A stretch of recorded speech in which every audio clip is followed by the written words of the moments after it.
ওযু করার সময় কথা বলা যাবে কিনা? আমি জানতে চাই যে কবরের উপর মসজিদ তৈরি করলে সেই মসজিদে নামাজ আদায় করলে নামাজ হবে কি? প্রতি বছর দাদা দাদু মারা গেছে বলে স্কুল কলেজ মিস দিয়ে ছুটি নিতাম, স্যাররাও কিছু না বলে ছুটি মঞ্জুর করত। দাদা দাদু মারা গেছে আসলে অনেক আগে, আর আমি স্কুল মিস দিলেই বলতাম দাদা দাদু মারা গেছে। কবে মারা গেছে সেটা কিন্তু বলতাম না, শুধু বলতাম দাদা দাদু মারা গেছে।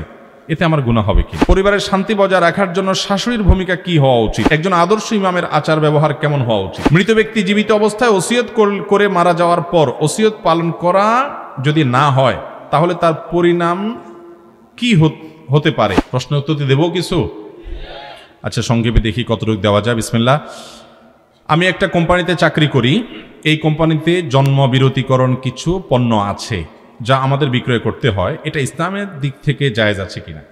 ভাইরা, কোনো মেডিসিনের দোকানে বা এরকম কোনো প্রতিষ্ঠানে আপনি চাকরি করেন যেখানে জন্ম বিরতিকরণ কোনো আইটেম, কোনো পণ্য, কোনো ঔষধ বা এই জাতীয় কিছু বিক্রি হয়, তো জন্মের অস্থায়ী বিরতিকরণ, এটা ট্যাবলেট হোক বা এই জাতীয় কিছু হোক, এগুলো যদি বিক্রি করা হয় তো সেটা বিক্রি করা নাজায়েজ বা হারাম নয়। কারণ জন্ম বিরতিকরণের যদি উদ্দেশ্য হয় যে স্ত্রীর হয়তো এখন শরীরটা ভালো নাই, এই মুহূর্তে বাচ্চা নেওয়ার মতো পরিস্থিতি নাই, কিংবা এমন জায়গায় আছেন যে এই মুহূর্তে বাচ্চা না নেওয়া তাদের জন্য ভালো বা কষ্টের হবে বাচ্চা হলে এই মুহূর্তে, বা একটা বাচ্চা আছে এই মুহূর্তে আরেকটা বাচ্চা হয়ে গেলে অসুবিধা হতে পারে, এরকম চিন্তা থেকে যদি কেউ অস্থায়ী জন্ম বিরতিকরণ করে, শরীরের দৃষ্টিকোণ থেকে সেটা জায়েজ আছে। বিধায় এই জন্ম বিরতিকরণের আইটেম বিক্রি করাও জায়েজ আছে, কারণ এই জায়েজ উদ্দেশ্যে কারোর দরকার হতে পারে। হ্যাঁ, কেউ যদি চিন্তা করে খাওয়াবো কি এত বাচ্চা হলে, তাহলে এই ধরনের বদনিয়তে জন্ম নিয়ন্ত্রণ করলে সেটা হারাম, সেটা জায়েজ নাই। কারণ আল্লাহ তাআলা কোরআনে বলেছেন, ওমা মিন দাব্বাতিন ইল্লা আল্লাহি রিজকুহা। যত জমিনে যত আপনার ওমা মিন দাব্বাতিন ফিল আরদি ইল্লা আল্লাহি রিজকুহা, যত রকমের প্রাণী আছে পৃথিবীতে, এই সবগুলো রিজিকের জিম্মাদারি কার উপরে? আল্লাহর উপরে। আল্লাহ বলেছেন, লা তাকতুলু আওলাদাকুম, তোমরা তোমাদের বাচ্চাদেরকে হত্যা করো না, ভ্রূণ হত্যা করো না, খাশিয়াতা ইমলাক, নাহনু নারযুকুহুম ওয়া ইয়্যাকুম, তাদেরকে রিজিক কি দিবা, তাদের খানার কি ব্যবস্থা হবে, এই চিন্তা তাদেরকে বাচ্চাদেরকে হত্যা করো না, আমি তাদেরকেও রিজিক দিব, তোমাদেরকেও দিব, আল্লাহ তাআলা ওয়াদা করেছেন। এই জন্য স্থায়ীভাবে জন্ম বিরতিকরণ এবং এরকম অসৎ উদ্দেশ্যে জন্ম বিরতিকরণ জায়েজ নাই। জন্ম বিরতিকরণের যদি কোনো আইটেম বিক্রি করতে হয় সেটা জায়েজ হওয়ার যেহেতু পন্থা পদ্ধতি উপায় আছে, বিধায় এটার বেচাও জায়েজ হবে। যদি এটা হারাম ছাড়া কোনো খাতে ব্যবহারের কোনো সুযোগ না থাকতো তাহলে এটা বিক্রি করা জায়েজ হতো না। ওযু করার সময় কথা বলা যাবে কিনা? ওযু কথা করার সময় আমরা অনেকে অনেক কথা বলি। দেখবেন মসজিদের ওযুখানাতে অনেকে ওযুখানা বসে বসে দুনিয়ার গল্প স্বল্প লাগায় দেয়। ভাইরা আমার, মৌলিকভাবে ওযু করার সময় কথা বললে ওযু হয়ে যাবে, বড় কোনো গুনাহও হবে না, কারণ কোনো হাদিসে ওযু করার সময় কথা বলতে সরাসরি নিষেধাজ্ঞা নাই। কিন্তু আমরা কে না জানি যে ওযু করার সময় আমি যখন কথা বলবো তখন একে তো পানি অপচয় হতে পারে, ওযু একটা ইবাদত, এদিকে মনোযোগ না থেকে কথার মধ্যে আমি হাবুডুবু খাবো, কয়বার কুলি করলাম, কয়বার হাত ধুলাম, হয়তো আমার অসুবিধা তৈরি হবে, নানা রকমের সমস্যা হতে পারে। এই জন্য অনেক উলামায়ে কেরাম, অনেক ইমামগণ ওযুর সময় অপ্রয়োজনীয় দুনিয়াবি কথা বলাটাকে মাকরু বলেছেন। প্রয়োজনীয় কথা আপনি বলতে পারেন, ভাই আসেন, ভাই বসেন, আমি আসতেছি, বসতেছি, এ ধরনের দরকারি কথা দু চারটা বলতে অসুবিধা নাই। আর অপ্রয়োজনীয় দুনিয়াবি আলাপ সালাপ লাগাই দেওয়া, এটা মাকরু বা অনুচিত, কিন্তু এর কারণে ওযু হবে না, ব্যাপারটা সেরকম না। যথাসম্ভব ওযুর দিকে মনোযোগ থাকা উচিত। শুরুতে বিসমিল্লাহ বলবেন আর শেষে কালিমায়ে শাহাদা পাঠ করবেন। এরপরে আল্লাহুম্মা জাআলনি মিনাত তাওয়াবিন ওয়া জাআলনি মিনাত মুতাতাহহিরিন পাঠ করবেন। কালিমায়ে শাহাদা পাঠ করে যদি ওইটা পাঠ করেন আর শুরুতে বিসমিল্লাহ পাঠ করেন, সুন্দর মতো উত্তমরূপে ওযু করেন, এবং এর মাধ্যমে জান্নাতের 8টা দরজার যে কোনোটা দিয়ে আপনি প্রবেশ করতে পারবেন ইনশাআল্লাহ।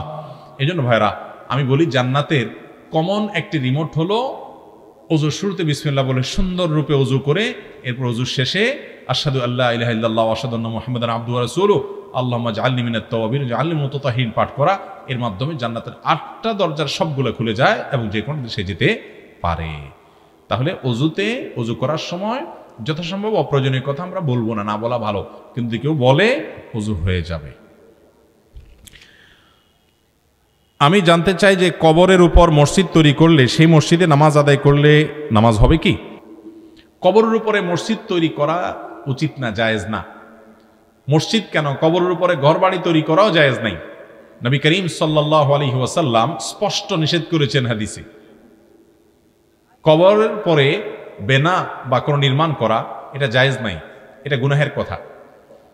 এখন কথা হলো, যদি কোথাও এমন প্রয়োজন হয় যে হয়তো অল্প একটু জায়গার জন্য রাস্তাটা করা যাচ্ছে না, কিংবা বাড়িতে অসুবিধা তৈরি হচ্ছে বা কোনো ভবন তৈরিতে অসুবিধা তৈরি হচ্ছে, তাহলে সেক্ষেত্রে এই কবরে যিনি আছেন তার লাশ তুলে অন্য জায়গায় অর্থাৎ কবরস্থানের মধ্যে দাফন করে এই জায়গাতে ওই কাজে ব্যবহার করা যেতে পারে। বিশেষ করে জনকল্যাণমূলক যখন একেবারে ঠেকে যায়, এছাড়ার উপায় নাই, এরকম পর্যায়ে হয়ে গেলে মনে চাইলেও আর কবরস্থানের উপরে আপনি কবর অনেক পুরাতন হয়ে গেছে, এখন আপনি বাড়িঘর নির্মাণ করা শুরু করলেন, এটা জায়েজ নাই। এটা কবরের প্রতি অসম্মান, মানুষের দেহের প্রতি অসম্মান। এবং বিশেষ করে ইহুদিরা নবীদের কবরগুলোতে মসজিদ বানাতো এবং নবী করিম সাল্লাল্লাহু আলাইহি ওয়াসাল্লাম সেটাকে নিষেধ করেছেন। এই জন্য কবরের উপরে মসজিদ বানানো জায়েজ নাই। প্রতি বছর দাদা দাদু মারা গেছে বলে স্কুল কলেজ মিস দিয়ে ছুটি নিতাম, স্যাররাও কিছু না বলে ছুটি মঞ্জুর করত। দাদা দাদু মারা গেছে আসলে অনেক আগে, আর আমি স্কুল মিস দিলেই বলতাম দাদা দাদু মারা গেছে। কবে মারা গেছে সেটা কিন্তু বলতাম না, শুধু বলতাম দাদা দাদু মারা গেছে। এতে আমার গুনাহ হবে কিনা? সুবহানাল্লাহ। মানে চালাকিও এইভাবেও হয়, আল্লাহ মাফ করুন ভাইরা। এইভাবে যদি কোনো শিক্ষার্থী, কোনো ছাত্র যদি টিচারকে ফাঁকি দেয় এবং এভাবে কথা বলে ছুটি নেয়, তাহলে গুনাহ হবে এবং এটা সত্য কথা হবে না, এটা মিথ্যা হিসাবে বিবেচিত হবে। কারণ উসুলে ফিকহের একটি মূলনীতি হলো নিয়াতুল মুস্তাহলিফ ধর্তব্য হয়। অর্থাৎ আপনি যার সাথে কথা বলছেন, আপনার কথা থেকে তিনি কি বুঝছেন ওইটা দেখার বিষয়। তিনি কোনটা বুঝতে পারছেন বা সাধারণত অন্য 10 জন কি বুঝবেন সেটা ধরার বিষয়। আপনি বলছেন একটা, আপনার পেটের ভিতরে নিয়ত আরেকটা, সবাই বুঝতেছে একটা, তো এই চালাকি জায়েজ নাই। এই চালাকি জায়েজ হবে তখন যখন আপনি নিরুপায় হবেন, জীবন রক্ষার ব্যাপার হবে, তখন আপনি একটু ঘুরায় বললেন, আপনার উদ্দেশ্য একটা, যাকে বললেন তার উদ্দেশ্য আরেকটা, এটা জায়েজ হবে তখন।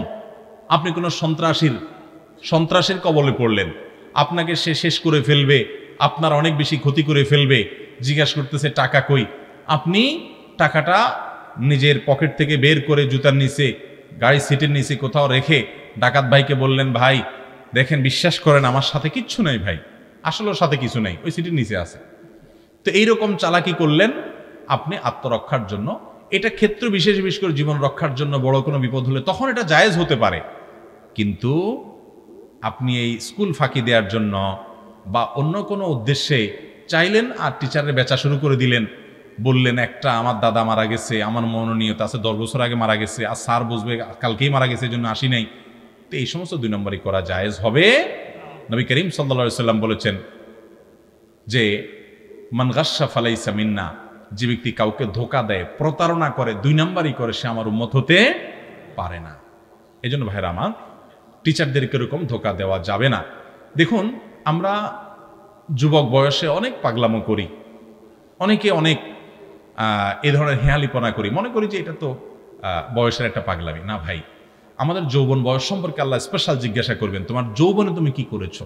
এই জন্য যুবক যৌবন বয়সে হেয়ালিপনা করতে গিয়ে মিথ্যা, প্রতারণা, 2 নম্বরে। অনেক সময় দেখা যায় যুবকরা কয়েকজন মিলে একজন মেয়ের সামনে দিয়ে হেঁটে গেছে, তার শরীরের গঠন নিয়ে আলাপ সালাপ, খুশগল্প, হাসি, রস, মজা, কৌতুক, অনেক সময় টিচ করা, উত্ত্যক্ত করা, এগুলো করছে। এগুলোকে অধিকার মনে করে অনেক যুবকরা, যে আমরা কয়েকজন মিলে বন্ধুরা মজা করতেই পারি। অথচ একজন যুবক যার ভিতরে ঈমান আছে, যার ভিতরে ন্যূনতম মনুষ্যত্ব আছে, মানবিক মূল্যবোধ যার ভিতরে আছে, সে কখনো এ ধরনের পাগলামো তার যৌবনে করতে পারে। এই যে খেলা উপলক্ষে দেখবেন অনেক যুবক ভাইয়েরা নিজের পছন্দের দল জেতার পর তার চিৎকার চেঁচামেচিতে আশেপাশে মানুষের ঘুম ভেঙে যাচ্ছে। ভাইরা আমার, আমি গত কয়েকদিন আগে কক্সবাজারে ছিলাম, অনেক রাতে মাহফিল শেষ করে এসে হোটেলে রেস্ট করলাম। সকালে ফ্লাইটে আমাকে ঢাকা ফিরে যেতে হবে, ঢাকা গিয়ে অনেকগুলো কাজ করতে হবে।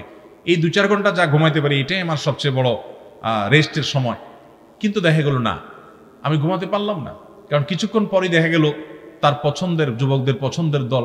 এখানে যুবক বলতে সব বয়সে মানুষই অনেক সময় অগ্রসর থাকে, যুবকদের ভূমিকা বেশি থাকে। চিৎকার চেঁচামেচি আর জোরে জোরে আওয়াজ, পটকা ফুটাচ্ছে, বাজি ফুটাচ্ছে, লাফালাফি করছে। ভাইরা আমার, আপনি যদি কোনো কারণে আনন্দ করতে চান, আপনার সে আনন্দ এটি আপনি হালালভাবে হারামভাবে যেভাবেই করেন না কেন আপনি আল্লাহর কাছে জবাবদিহি করবেন। কিন্তু আপনার আনন্দ আমার বেদনার বা আরেকজনের কষ্টের কারণ হলে, মুসলমান তো বটেই, ন্যূনতম মনুষ্যত্ব থাকা কোনো মানুষের কাজ এটা হতে, আরে মানুষের কাজ তো পরের কথা, কোনো পশুর কাজও এটা হতে পারে না। পশুর কাজ হতে পারে না বললাম কেন? কারণ আচ্ছা, আপনারা জীবনে শুনছেন যে গরুরা সবাই মিলে রাত 2টা বাজে 3টা বাজে মিছিল বের করে সবার ঘুম ভেঙে দিছে, শুনছেন কোনোদিন? ছাগলের পাল রাখা আছে কোনো এক রাখালের বাড়ির আশেপাশে, তো ওই পালের ছাগলগুলো হঠাৎ করে রাত 4টা বাজে উঠে সবাই মিলে ম্যাঁ ম্যাঁ করে আসলে সবার ঘুম ভেঙে দিছে, শুনছেন কোনোদিন? আরে কুকুরে করলো একটাই করে একলা, 2টা করে একলা, এরকম মিছিল দিয়ে এলাকার সব কুকুররা একসাথে সবার ঘুম ভেঙে দেয়, এটা শুনছেন কোনোদিন? এই জন্য আল্লাহ তাআলা বলেছেন উলাইকা কাল আনআম বাল হুম আদাল, এই লোকগুলো চতুষ্পদ জন্তুর মতো, যাদের বিবেক থেকেও নাই, বরং চতুষ্পদ জন্তুর চাইতে আরো অধম। চতুষ্পদ জন্তু এত খারাপ হয় না, এত ডিস্টার্ব মানুষের করে না। ও যুবক ভাই, আমার কথায় কষ্ট পাবেন না, আঘাত করার জন্য বলি নাই। আপনার হেয়ালিপনা, আপনার মাতলামো কত মানুষের কষ্টের কারণ হচ্ছে। এই হিংস্র, এই অসভ্য উন্মাদনা, এটা মুসলমান তো নয়, কোনো ভদ্র মানুষের আচরণ হতে পারে না, কোনো পশুর আচরণ হতে পারে না। আল্লাহ তাআলা আমাদের বিবেকগুলোকে জাগ্রত করে দিন। অনেক সময় দেখা যায় বিয়ে উপলক্ষে এত হাই ভলিউমে বড় বড় বক্স ভাড়া করে ঝাঁকানাকা আপনি গান শুনছেন, পুরা জমিন কেঁপে উঠছে, আশেপাশে মানুষের ঘুম হারাম হয়ে যাচ্ছে, হার্টের রোগীদের কষ্ট হচ্ছে, ছোট বাচ্চাদের অসুবিধা হচ্ছে, আমরা সেগুলো করে যাচ্ছি। আল্লাহ তাআলা আমাদের বিবেকগুলো যেন জাগ্রত হয় সেই তৌফিক দান করুন। তাহলে ভাইরা আমার, যৌবন বয়সে আমরা এমন কিছু করব না যা আমার আখিরাত ধ্বংসের কারণ হবে, যা একজন সুবিবেচক মানুষের কাজ হবে না, সে ধরনের কাজ থেকে আমরা বেঁচে থাকবো। মিথ্যা প্রতারণা এগুলো জায়েজ হতে পারে না। পরিবারের শান্তি বজায় রাখার জন্য শাশুড়ির ভূমিকা কি হওয়া উচিত? ভাইরা আমার, একজন শাশুড়ি তিনি পরিবারের শান্তি রক্ষার প্রয়োজনে তার বৌমাকে নিজের কন্যা সন্তানের মতো আদর দিবেন, এবং সেই সাথে নিজের দেওয়ার ক্ষেত্রে চিন্তা করবেন আমার মেয়ে, আর পাওয়ার ক্ষেত্রে চিন্তা করবেন সে তো পরের মেয়ে, আমি মেয়ের মতো, নিজের মেয়ের মতো আশা করি কেমন তার কাছ থেকে, সেটা তো হবে না। একজন মুসলমানের চরিত্র এরকম হবে। ঠিক একই কথা বৌমার জন্য প্রযোজ্য। বৌমা শাশুড়ির প্রতি যখন আন্তরিকতা দেখাবেন, সেবা করবেন, তার জন্য দায়িত্ব পালন করতে যাবেন, তখন চিন্তা করবেন আমার মায়ের মতো তিনি। আর যখন শাশুড়ি থেকে কোনো কষ্ট পাবেন, আঘাত পাবেন বা কাঙ্ক্ষিত কিছু পাবেন না, তখন চিন্তা করবেন আপন মায়ের আচরণ আমি তার কাছ থেকে আশা করব কেন। অর্থাৎ নিজের পাওয়ার ক্ষেত্রে আশা করবেন ভিন্নভাবে, আর দেওয়ার ক্ষেত্রে আশা করবেন শাশুড়ির প্রতি কর্তব্যের দিকটা বিবেচনা করে। তাহলে আপনার দ্বারা কারো কষ্ট হবে না, আর আপনি কারোর দ্বারা কষ্ট পেলেও সেটা হজম করা সহজ হবে। বেশিরভাগ পরিবারগুলোতে আমাদের দেশে, বিশেষ করে গ্রামে, শহরেও আজকাল আছে যে হয় শাশুড়িরা বৌদের উপর অত্যাচার করে, এখন আজকাল অবশ্য বউরা বেশি শাশুড়িদের উপর অত্যাচার করে।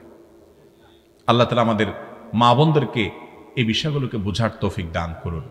অনেক শাশুড়ি আছেন সেজদা দিতে দিতে কপালে হয়তো দাগও পড়ে গেছে, সারাদিন তাসবিহ তেলাওয়াত নিয়ে পড়ে থাকেন, নামাজের বিছানা থেকে উঠেন না, কোরআন তেলাওয়াত সারাদিন করেন মাশাআল্লাহ, কিন্তু বউয়ের পিছনে লাগতে ভুল করেন না।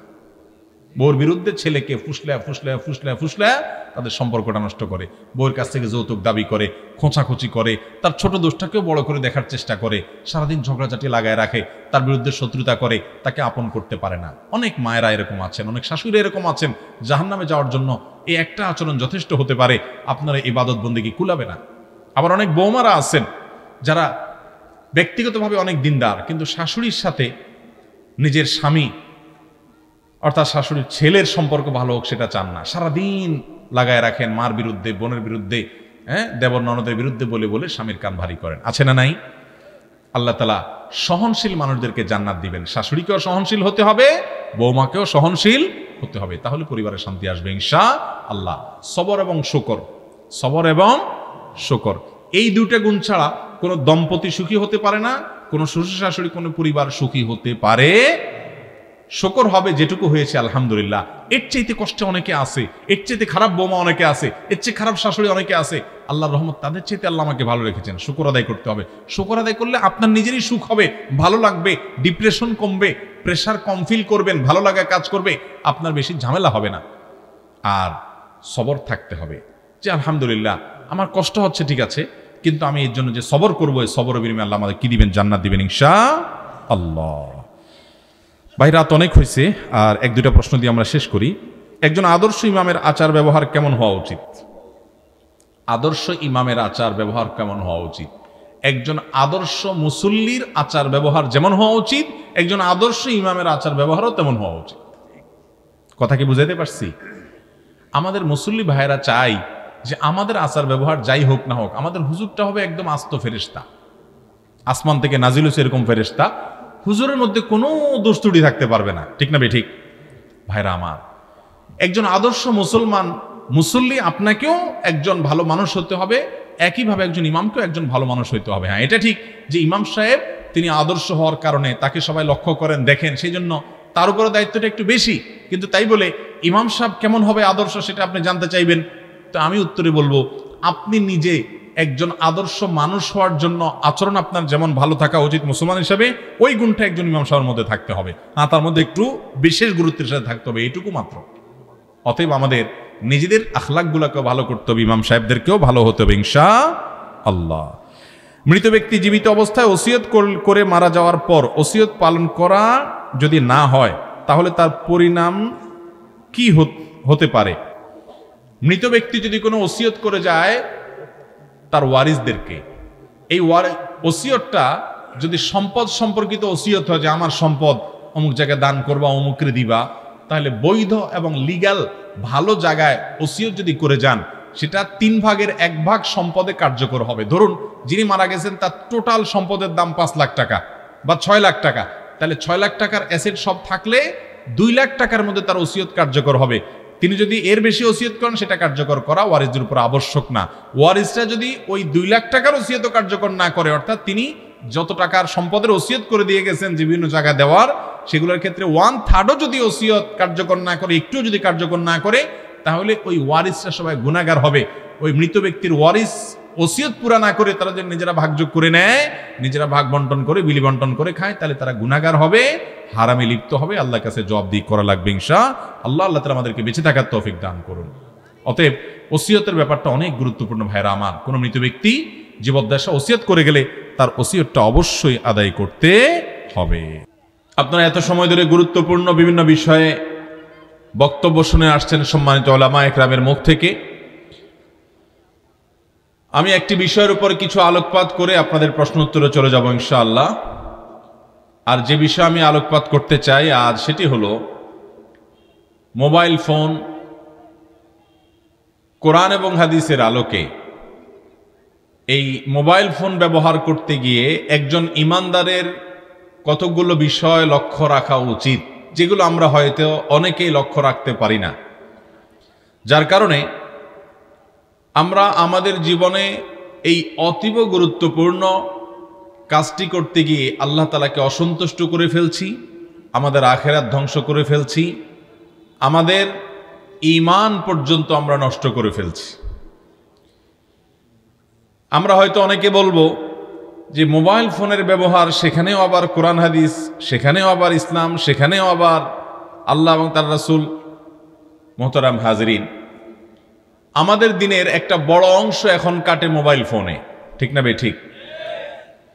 আপনি এই পুরো সময়টুকুতে কোরআন এবং হাদিসের আলোকে এটির ব্যবহার যদি না করেন, তাহলে আপনার দিনের সবচেয়ে বড় অংশ চলে গেল ইসলামের বাহিরে।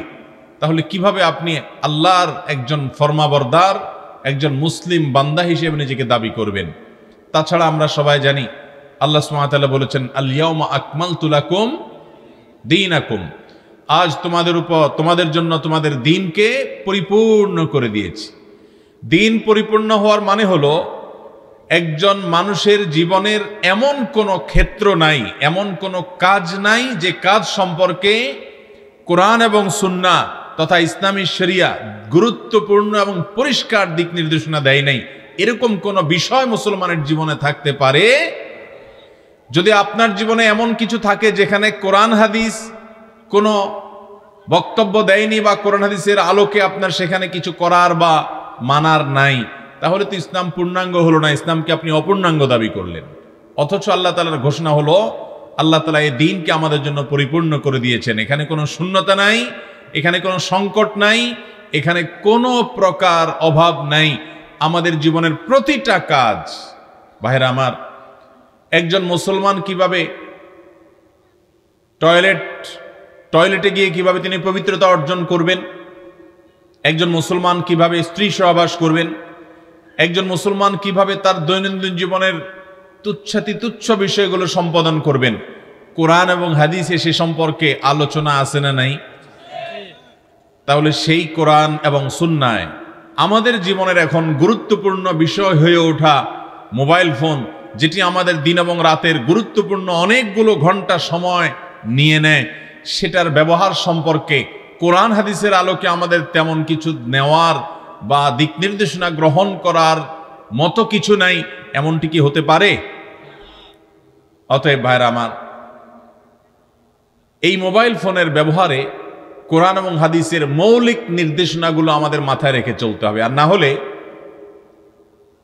দুনিয়াতে এই মোবাইলের ভার বহন করা সহজ হলেও আখেরাতে এর দায়ভার বহন করা কঠিন হতে পারে।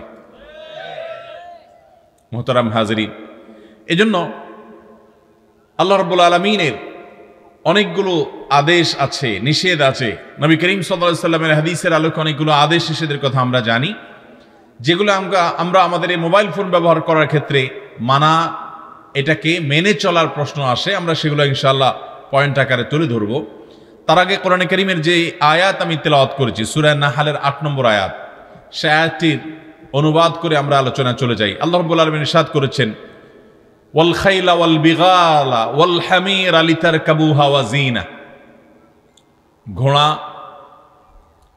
গাদা, খচ্চর, এগুলো আল্লাহ তাআলা সৃষ্টি করেছেন যাতে এগুলোতে আমরা বহন করি, এগুলোতে আমরা চড়ি, এগুলো দিয়ে যেন আমরা সফর করি। শুধু তাই নয়, এগুলোকে আল্লাহ তাআলা জিনাহ বা শোভা হিসাবে দিয়েছেন। এগুলোর শৌখিনতার একটা মাধ্যমও বলতে পারেন। আল্লাহ তাআলা এই আয়াতের শেষে বলেছেন, ওয়া ইয়াখলুকু মা লা তা'লামুন। শুধুমাত্র এই গাদা, খচ্চর, ঘোড়া, এগুলোই আল্লাহ তাআলা সৃষ্টি করেছেন, এগুলোর পিঠে তোমরা সাওয়ার হও, এগুলোর পিঠে করে তোমরা এক জায়গা থেকে আরেক জায়গায় যাও, এগুলো তোমাদের বাহন এবং এগুলো তোমাদের শোভা সৌন্দর্য। শুধু এগুলোই নয়, বরং আল্লাহ তাআলা আরো অনেক কিছু সৃষ্টি করবেন যা তোমরা জানো না।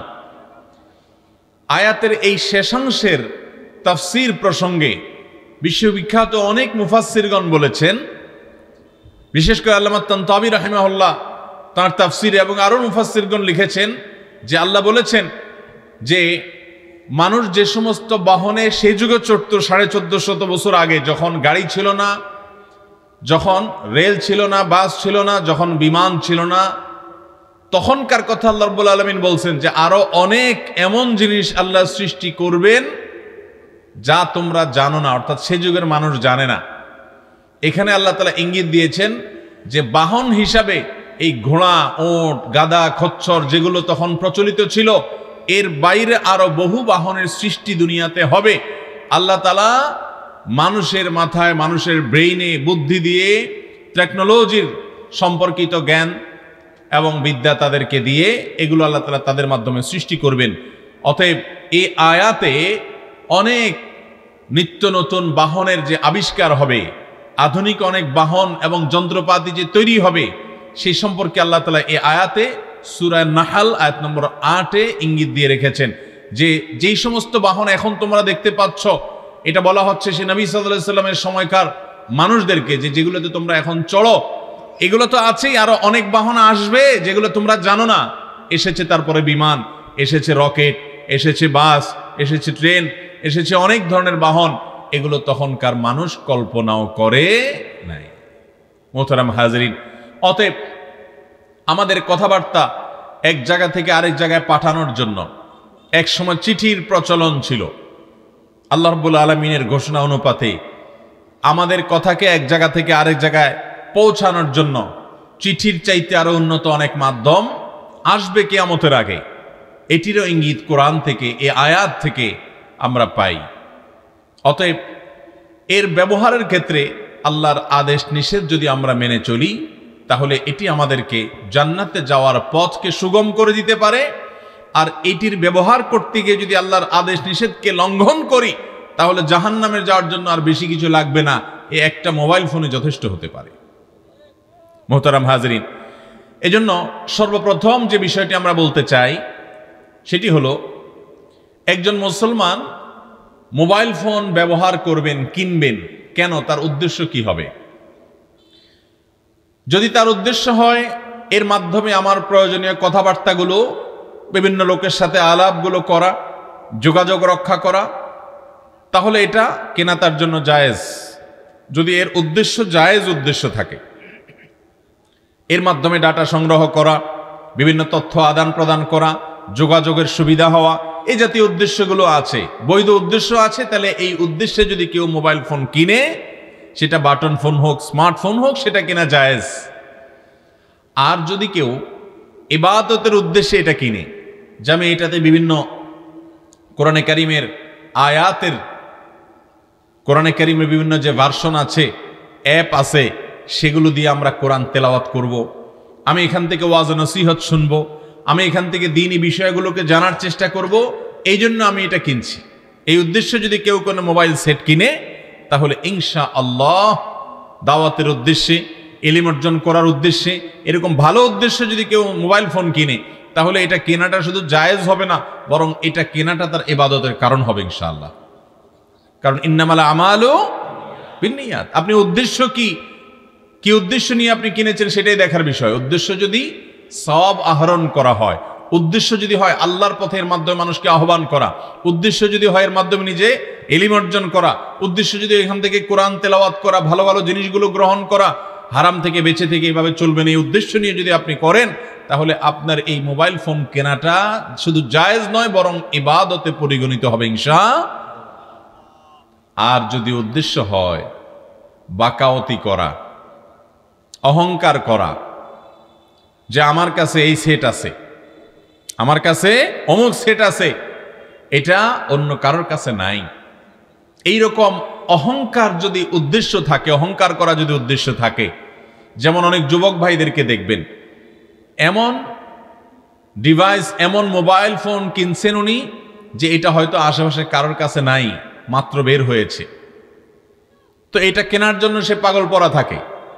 অনেক প্রবাসী ভাই আছেন, দেশে আসার সময় এমন সেট কেনার চেষ্টা করেন যে এটা এলাকাতে আর কেউ নাই। উদ্দেশ্য যদি এরকম থাকে যে এটা নিয়ে যখন যাব সবাই বলবে দেখি দেখি, আরে এই সেট তো আগে দেখি নাই, ও তাই নাকি নতুন আসছে, তাহলে নিজের একটা ভাবসাব জাহির হবে, নিজেরকে একটু কিছু কি হনুরে মনে হবে। এরকম অন্য সবার থেকে নিজেকে পৃথক করার জন্য, আলাদা করার জন্য, বিশেষ ব্যক্তি এটা প্রমাণ করবার জন্য, অহংকার করার জন্য, দেখাবার জন্য যদি হয়, তাহলে সেই মোবাইল ফোন কিনলে গুনাহ হবে, নাজায়েজ হবে, এবং এটার কারণে সে আল্লাহর কাছে জবাবদিহিতার মুখোমুখি হতে পারে। কারণ অহংকার করা, গর্ব করা, অন্যদের কাছ থেকে নিজেকে আলাদা করে বিশেষ প্রমাণ করার চেষ্টা করা, এটা মুসলমানের স্বভাব হতে পারে।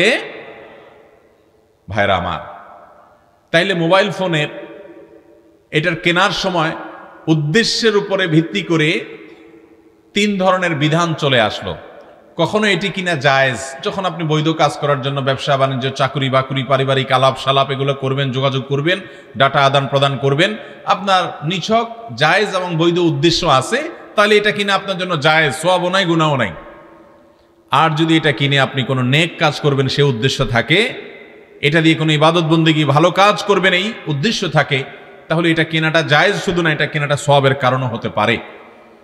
আর এটা কিনে আপনি হারাম কাজ করবেন, এটা দিয়ে হারাম ফিল্ম দেখবেন, হারাম জিনিস দেখবেন, নেটে আজেবাজে বিভিন্ন জিনিস দেখবেন, এবং বিভিন্ন রকমের মেয়েদের ছবি ছেলেরা দেখবেন, মিউজিক সহ গান শুনবেন, বিভিন্ন নায়িকা গায়িকাদেরকে দেখবেন, এবং বিভিন্ন অপকর্ম করা যায় সেগুলো করবেন। এই রকম উদ্দেশ্য যদি থাকে, অথবা যেটা বললাম উদ্দেশ্য হয়তো সেগুলো নাই, কিন্তু আপনার উদ্দেশ্য হলো আপনি ভাবসাব জাহির করবেন, সবাই থেকে নিজেকে আলাদা করবেন, তাহলে সেক্ষেত্রে এই মোবাইল ফোন কেনাটাই আপনার এই অসৎ উদ্দেশ্যের কারণে আপনার জন্য গুনাহের কারণ হবে। আল্লাহ আমাদেরকে বেঁচে থাকার তৌফিক দান করুন। মোহতারাম হাজরিন, লিবাসুস শোহরা, নবী করিম সাল্লাল্লাহু আলাইহি ওয়াসাল্লাম এটি পড়তে নিষেধ করেছেন। লেবাসুস শুহরা কাকে বলা হয়? যেই পোশাক মানুষ কেনেই এ উদ্দেশ্যে যে সবার থেকে আমি আলাদা কিছু হয়ে যাব। আমাদের দেশে এক সময় পাখি ড্রেসের কথা খুব বেশি শোনা যেত। ঈদের সময় মেয়েরা বাবা মার কাছে বায়না ধরত যে আমাকে পাখি ড্রেস কিনে দিতে হবে। পাখি ড্রেস যদি কোনো বাবা মা কিনে দিতে না পারতেন তাহলে অনেক মেয়ে আত্মহত্যার পথেও চলে গেছে, এমন ঘটনাও পেপার পত্রিকায় আসছে। ঠিক না ভাই? ঠিক। পাখি ড্রেসের প্রতি এত টান, এর কারণ কি? এর কারণের ভিতরে একটা কারণ এটাও যে এটা কেউ কেউ পড়ছে, সবার নাই, তো আমার যদি থাকে তো একটা অহংকার হবে যে আমার কাছে এটা আছে পাখি ড্রেস।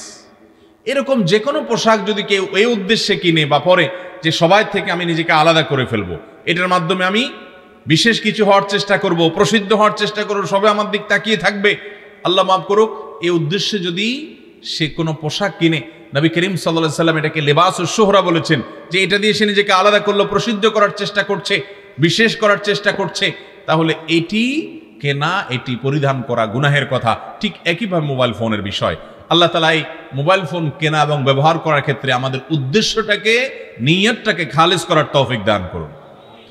নাম্বার 2, একজন মুসলমান তিনি মোবাইল ফোনে যখন কথোপকথন করবেন, কথাবার্তা বলবেন, কল দেওয়ার পর বিসমিল্লাহ শুরুতেই প্রথম তিনি কি বলবেন? হ্যালো, প্রথমে কি বলবেন?